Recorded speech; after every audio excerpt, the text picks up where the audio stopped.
जय हिंद साथियों, कप्तान अड्डा के YouTube प्लेटफॉर्म पर आप सभी का स्वागत है। दोस्तों, आज से हम शुरू कर रहे हैं ट्राइब्स ऑफ मध्य प्रदेश की जनजातियों के बारे में, मध्य प्रदेश प्रीलिम्स की यूनिट 10 के बारे में। तो सबसे पहले हम देखते हैं कि अनुसूचित जनजातियां होती क्या है। इन्हें डिफाइन करने का प्रयास करते हैं कि शेड्यूल्ड ट्राइब्स किसे कहते हैं।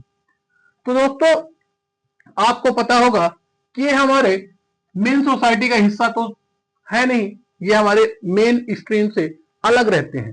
तो अगर जो बात करें तो ये कहां निवास करते हैं, तो ये मुख्य रूप से जंगल या पहाड़ी क्षेत्रों में निवास करते हैं। बेसिकली बिलोंग्स टू फॉरेस्ट और हिली रीजन्स। अगर जो बात करें इनके कल्चर के बारे में, तो they have their specific culture, उनकी एक विशिष्ट संस्कृति होती है।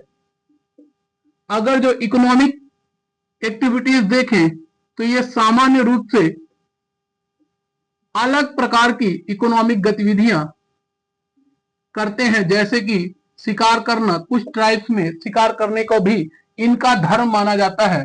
तो ये इस प्रकार से ट्राइब्स होती हैं जो एक स्पेसिफिक भाषा का भी प्रयोग करते हैं। तो इस प्रकार हमने देखा कि शेड्यूल्ड ट्राइब किसे कहा जाए। शेड्यूल्ड ट्राइब, अनुसूचित जनजाति, उन्हें कहा जाएगा जो किसी क्षेत्र विशेष में रहते हैं। एक निश्चित भूभाग होगा, जैसे फॉरेस्ट या हिली रीजन्स में पाए जाते हैं। उनका एक स्पेसिफिक कल्चर होगा। They have their separate economic activities and specific language. तो ये शेड्यूल्ड ट्राइब की परिभाषा हमने बनाने की कोशिश करी, जो हमारे मेन स्ट्रीम का, सोसाइटी के मेन स्ट्रीम का पार्ट तो नहीं है। तो दोस्तों, अब ये बात आती है कि क्या ये परिभाषा हमारे पास संविधान में यही दी हुई है। तो इसके लिए एक अलग से आर्टिकल हमें पता है कि संविधान में परिभाषाओं के लिए स्पेसिफिक आर्टिकल बनाया गया है। वो आर्टिकल है आपका अनुच्छेद 366। ये आर्टिकल मुख्य रूप से परिभाषाओं के लिए बनाया गया। इसमें डिफाइन किया गया है हर चीज को। तो कहीं ना कहीं शेड्यूल्ड ट्राइब भी डिफाइन किया ही गया होगा। तो दोस्तों, इसे डिफाइन किया गया इसी के सब क्लास 25 में, आर्टिकल 366 का सब क्लास 25। अब देखते हैं हम कि 366 के 25 में क्या है। हम दौड़ते हुए पहुंचे आर्टिकल 366 के 25 में। तो वहां पर हमें पता चला कि यहां पर साफ साफ परिभाषा के रूप में लिख दिया गया। ये हम पहुंचे तो हमें एक मिला वहां पर अलग से डिब्बा। अब इस डिब्बे को हम कोशिश करते हैं खोलने की कि इसमें क्या लिखा हुआ है। तो हमें पता चला खोलने के बाद कि इससे एक नया आर्टिकल निकल कर आ गया। मतलब परिभाषा के रूप में हमें एक नया आर्टिकल मिला, परिभाषा नहीं मिली, आर्टिकल मिला। और उस आर्टिकल का नाम था आर्टिकल 342, अनुच्छेद 342। अब क्या लिखा हुआ है आर्टिकल 366 के 25 में? साफ साफ लिखा गया कि अनुसूचित जनजातियां, शेड्यूल्ड ट्राइब, वही होंगी जिन्हें आर्टिकल 342 के अंतर्गत लिस्टेड किया गया होगा। मतलब article 342 is related to list of scheduled tribes. तो आर्टिकल 342 में लिस्ट बनी हुई है कुछ अनुसूचित जनजातियों की, और उस लिस्ट में अगर जो कोई भी जनजाति का नाम लिखा है तो उसे अनुसूचित जनजाति के रूप में माना जाएगा आर्टिकल 366 के 25 में। मतलब हमारे पास यहां पर दो आर्टिकल मिले। एक आर्टिकल 366 का 25 जो करता है डिफाइन आपके एसटी को। मतलब एसटी की परिभाषा पूछा जाए तो आर्टिकल 366 का 25, और वहीं पर पूछा जाए कि एसटी को डिफाइन, डिस्क्रिप्शन कहां दिया गया है, डिस्क्रिप्शन या लिस्ट कहां दी हुई है, वर्णन या सूची कहां दी हुई है, तो वो है आपका आर्टिकल 342। तो हमें पता चल गया कि जो हमने एक परिभाषा बनाने की कोशिश करी, इस प्रकार की कोई भी परिभाषा संविधान में नहीं लिखी हुई है। संविधान में साफ साफ लिखा हुआ है आर्टिकल 366 के 25 में कि जो भी शेड्यूल ट्राइब्स या जो भी जातियां आर्टिकल 342 में लिस्टेड होंगी that will be schedule tribes. मतलब यहां पर किसी प्रकार से यह नहीं लिखा गया कि जो जंगल में रहता हो, जो अपना एक अलग भाषा बोलता हो, अलग कल्चर फॉलो करता हो, कुछ इकोनॉमिक एक्टिविटीज डिफरेंट हो, उनको हम कहेंगे शेड्यूल ट्राइब। तो ऐसा कुछ भी नहीं कहा गया, साफ साफ बताया गया कि 342 में जाइए, एक लिस्ट मिलेगी, लिस्ट में नाम ढूंढिए, है तो शेड्यूल ट्राइब है, अदरवाइज वो शेड्यूल ट्राइब नहीं है, खत्म बात। तो दोस्तों अब हम आगे देखते हैं कि शेड्यूल ट्राइब के आर्टिकल 342 में कैसे लिस्ट बनाई जाती है उसके बारे में। तो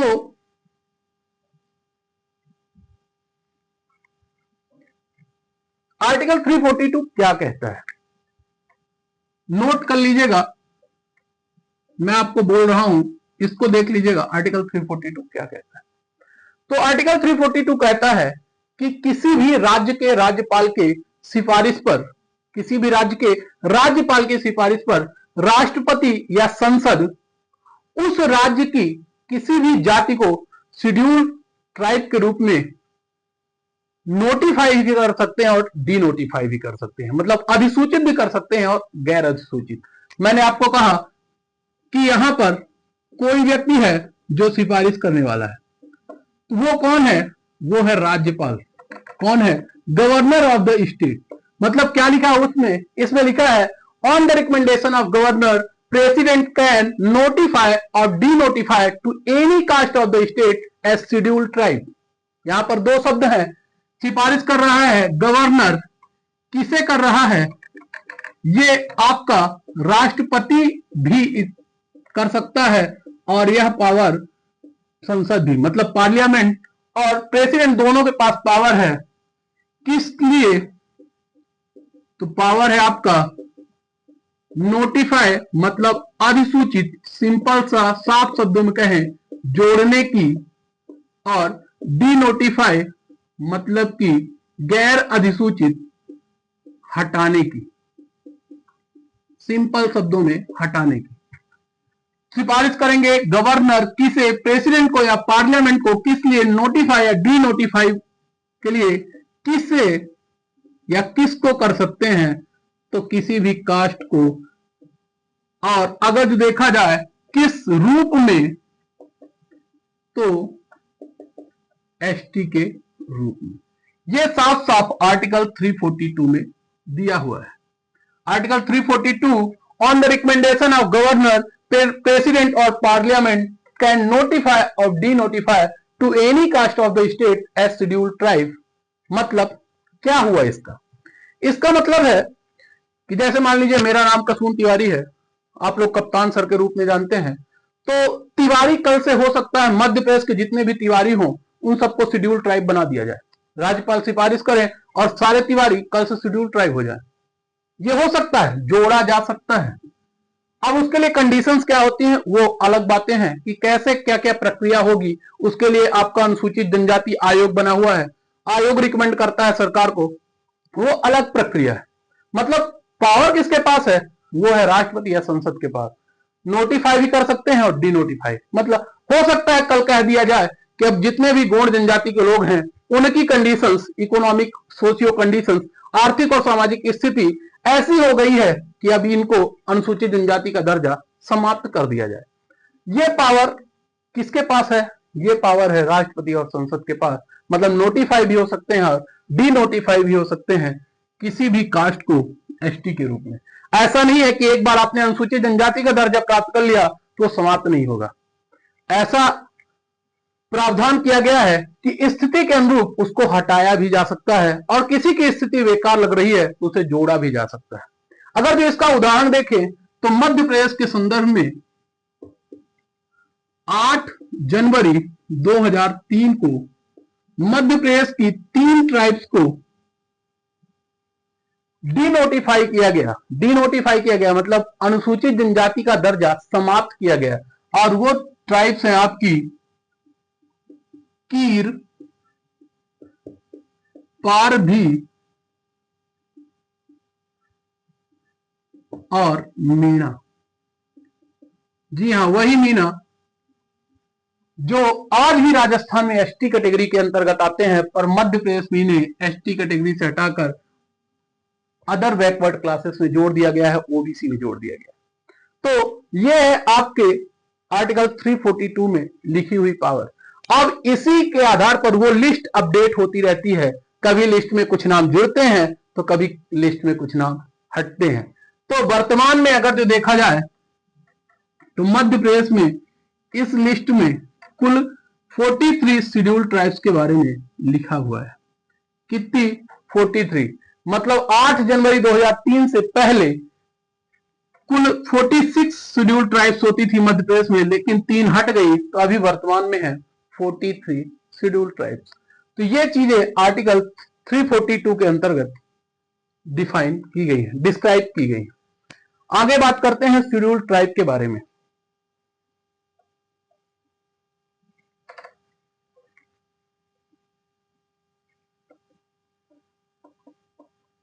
क्या आपको लगता है शुरुआत से ही शेड्यूल ट्राइब शब्द का प्रयोग किया गया, या कभी बाद में शेड्यूल ट्राइब या अनुसूचित जनजाति शब्द का प्रयोग किया गया? तो दोस्तों, अगर जो बात किया जाए कि first time officially schedule tribe का आधिकारिक रूप से प्रयोग कब किया गया, तो यह किया गया 1935 of government of India act. Government of India act 1935, Bharat शासन अधिनियम 1935 में पहली बार एसटी शब्द का आधिकारिक तौर पर प्रयोग किया गया। मतलब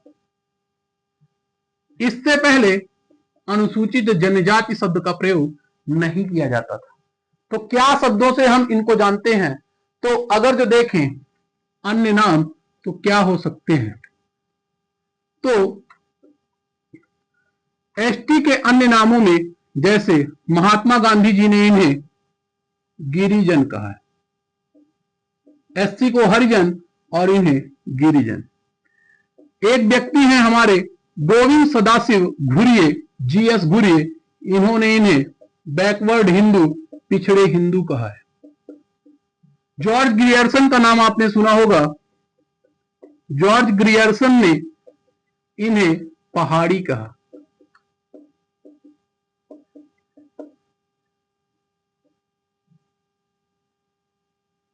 एक व्यक्ति हैं काका कालेकर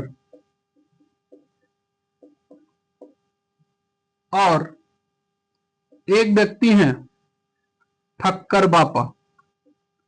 इन दोनों ने आदिवासी कहा है, लेकिन पहली बार आदिवासी शब्द का प्रयोग किसने किया है, तो वो है आपके ठक्कर बापा। इन्हें आदिवासियों का मसीहा या पितृ पुरुष कहा जाता है। ट्राइब्स ऑफ इंडिया नाम से इनकी एक पुस्तक है। ठक्कर बापा ने पहली बार आदिवासी शब्द का प्रयोग किया है। काका कालेकर ने भी किया है, लेकिन पहली बार किसने प्रयोग किया, तो वो किया ठक्कर बापा ने। एक व्यक्ति हैं वैरियर एल्विन, जिनकी पुस्तक है द वैगा, उन्होंने आदिम जाति कहा। तो अलग अलग नामों से, जैसे संस्कृत ग्रंथों में बनवासी कहा गया, अलग अलग नामों से इन्हें हम जानते थे शेड्यूल ट्राइब्स को। पर पहली बार शेड्यूल ट्राइब का प्रयोग कब किया गया, वो किया गया भारत शासन अधिनियम 1935 में।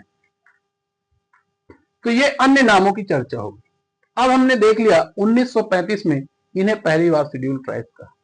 अब थोड़ा सा इनके बारे में डेमोग्राफिक डेटा देख लेते हैं, जनांकीय आंकड़े देख लेते हैं।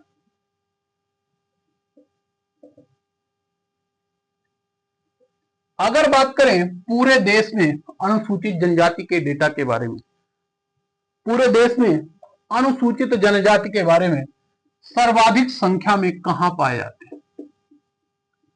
सर्वाधिक मैक्सिमम अनुसूचित जनजाति पाए जाते हैं हमारे अपने प्रदेश मध्य प्रदेश में। पूरे देश में सर्वाधिक मात्रा में अनुसूचित जनजाति पाई जाती है मध्य प्रदेश में, लेकिन प्रतिशत के आधार पे हमारी रैंक है 13वीं नंबर पर है, जबकि संख्या के आधार पर मध्य प्रदेश में पाए जाते हैं। अब बात करें कि मध्य प्रदेश में कुल कितने ट्राइब पाए जाते हैं, तो 1.53 करोड़। ये जो भी डेटा है, ये डेटा है आपका 2011 के सेंसस के आधार पर। क्यों? क्योंकि 2021 के जो भी जनगणना के आंकड़े हैं वह अभी सरकार द्वारा प्रस्तुत नहीं किए गए। तो मध्य प्रदेश में 1.53 करोड़, परसेंटेज में बात करें तो 21.1% के आसपास मध्य प्रदेश की टोटल पॉपुलेशन का शेड्यूल्ड ट्राइब का हिस्सा है। अब अगर जो बात करें कि इनकी लिटरेसी रेट कितनी है, साक्षरता दर, तो 50.6%, 50.6%, मतलब आधे अनुसूचित जनजाति के लोग साक्षर हैं, आधे निरक्षर हैं। लिंगानुपात 6 रेशियो, ये है आपका 984, मतलब 1000 एसटी फीमेल्स पर 984 एसटी मेल्स हैं, मतलब उनकी संख्या फीमेल की तुलना में कम है। अगर जो रूरल का देखा जाए लिंगानुपात तो वो है 986, और अगर जो अर्बन का देखा जाए तो वो है आपका 956। अगर जो बात करें जन घनत्व की 1 वर्ग किलोमीटर में के अंतर्गत कुल कितने शेड्यूल्ड ट्राइब्स पाए जाते हैं, तो ये है 50 व्यक्ति प्रति वर्ग किलोमीटर।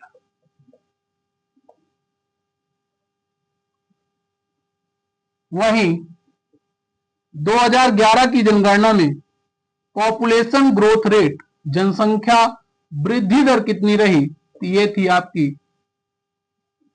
25.2%, मतलब 10 सालों में अनुसूचित जनजातियों की संख्या में लगभग 25% का इजाफा हुआ 2001 की तुलना में 2011 तक आते आते। अब देखते हैं कि मध्य प्रदेश में इनका विस्तार कहां कहां पर है। मध्य प्रदेश में मुख्य रूप से कहां पर अनुसूचित जनजाति निवास करती है, सर्वाधिक देख लेते हैं।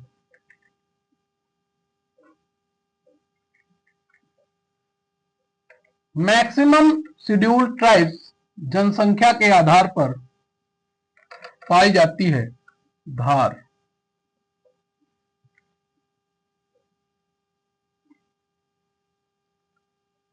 और प्रतिशत के आधार पर पाई जाती है अलीराजपुर। अगर जो न्यूनतम बात करें, मिनिमम कहां पाए जाते हैं, तो न्यूनतम संख्या में भी भिन्न है और परसेंट में भी भिन्न है, सबसे कम। तो ये है आपके अनुसूचित जनजातियां। अब बात करें कि सर्वाधिक कौन सी अनुसूचित जनजाति पाई जाती है, सर्वाधिक एसटी।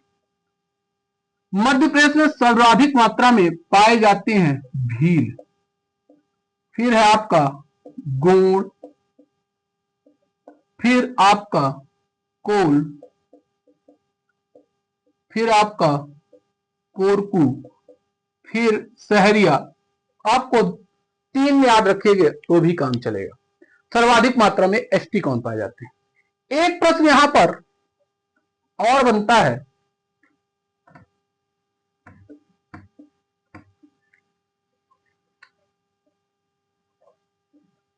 एक प्रश्न यह बनता है कि सर्वाधिक तो संख्या में भील है, सर्वाधिक जनसंख्या किसकी है, भील, लेकिन 2 प्रकार के प्रश्न आते हैं। सबसे बड़ी जनजाति, और एक प्रश्न पूछता है सबसे बड़ा जनजातीय समूह। मैक्सिमम ट्राइब, लार्जेस्ट ट्राइब और largest tribal group. Largest tribe और लार्जेस्ट ट्राइबल ग्रुप में अंतर है। सबसे बड़ी जनजाति तो हमने पढ़ा कि भील है, जबकि सर्वाधिक बड़ा ट्राइबल ग्रुप है आपका गोंड। अब दोनों में बेसिकली अंतर क्या होता है? एक जनजाति ये हो गई भील, मान लेते हैं इनकी संख्या है 200, और भील की जितनी भी सब ट्राइब्स हैं, उपजातियां हैं, उनको भी मिला लेते हैं और टोटल संख्या बनती है 450 मान लेते हैं। फिर एक जनजाति है गोंड और इसकी संख्या है 150। मतलब जनजाति में बड़ा कौन है? गोंड की तुलना में भील ज्यादा है। लेकिन अगर जो जनजातीय समूह बनाएंगे ये बन जाएगा गोंड की उपजातियां, और इसको मिला लिया जाए गोंड और उसकी उपजातियां, इनकी संख्या हो गई मान लेते हैं 500। मतलब ट्राइबल ग्रुप में देखा जाए तो बड़ा कौन है? गोंड, जबकि ट्राइब में कौन बड़ा है? भील। तो ये है आपके कुछ जनजातियों के संदर्भ में स्पेसिफिक डेटा। तो ये कॉमन फैक्ट्स थे जो जनजातियों के बारे में, इंट्रोडक्शन था कि जनजातियां होती क्या हैं, उनसे रिलेटेड कुछ फैक्ट्स हैं। इनसे संभावना है कि एक प्रश्न पूछा जा सके, पर अभी जो मेन सिलेबस का पार्ट है वो अभी हमने स्टार्ट नहीं किया है। अगले लेक्चर से हम शुरू करेंगे आपके सिलेबस के अंतर्गत दिए गए हर एक टॉपिक को। सबसे पहले हम शुरू करेंगे जनजातियों का भौगोलिक विस्तार और उसके साथ संवैधानिक प्रावधान, constitutional provisions and geographical expansion of tribes. तो मिलते हैं आपसे अगले लेक्चर में। आशा करता हूं आपको ये सेशन अच्छा लगा होगा। चैनल को लाइक, शेयर और सब्सक्राइब करें। बने रहिए कप्तान अड्डा के साथ। मिलते हैं अगले लेक्चर में, तब तक के लिए जय हिंद, जय भारत।